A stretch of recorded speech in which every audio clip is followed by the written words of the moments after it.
Il y a une idée de film safe. Je ne comprends pas depuis quand le cinéma est censé être safe. Ça me paraît complètement à l'opposé de sa nature.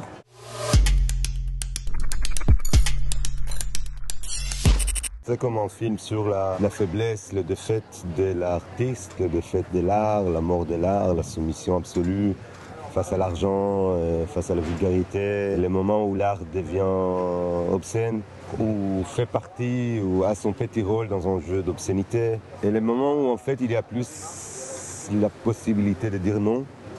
Du coup on dit oui, on dit aussi oui peut-être pour être bien, pour être positif, pour être aimé, pour aimer les autres, mais du coup qu'est-ce que ça veut dire de dire oui dans un monde mauvais? Et on commence par dire oui à la mer, aux voisins, aux rues, aux trottoirs, aux passants. On termine en disant oui au pire. Et en fait, je pense qu'à cette époque-là, je ne comprenais pas à quoi ressemblera le pire. Parce que tout cela s'est passé avant le 7 octobre, et du coup il y avait le 7 octobre. Je voulais faire des modifications parce que je voulais parler du présent, et le présent, il est là, il est toujours là d'ailleurs. Le présent de la guerre, le présent des atrocités. Et je n'avais pas aucun autre choix sauf faire un film sur mon pays qui traverse le pire et fait le pire.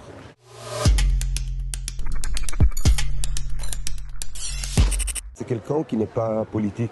Il veut être dans l'humour, les blagues, les gestes corporels, et l'intime. Il veut se réveiller le matin et danser dans son salon. Soit il s'est désespéré, soit il est indifférent envers l'idée d'avoir une opinion.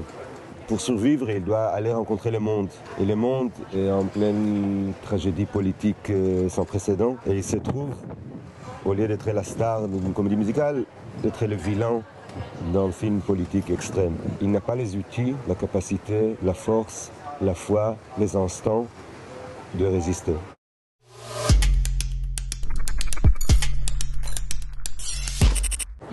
Je pense que moi, j'imagine que toi aussi, j'imagine aussi que les gens qui filment cet entretien, j'imagine que nous tous, je pense qu'on a grandi sur la foi, le mythe, la légende d'un cinéma qui n'a pas peur de se mêler et de s'engager aux conflits les plus brûlants, aux choses les plus sensibles. Cinéma qui ne veut pas être plus sage que le monde, qui admet un rôle de prendre des risques, d'être un risque lui-même, d'être dangereux, et surtout dans un monde qui est si dangereux. Je pense que pour moi, faire des films sages dans un monde dangereux, ça faut une forme de collaboration.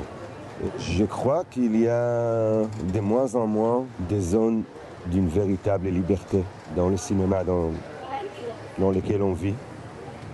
Il y a une idée de film safe. Je ne comprends pas depuis quand le cinéma est censé être safe. Ça me paraît complètement à l'opposé de sa nature.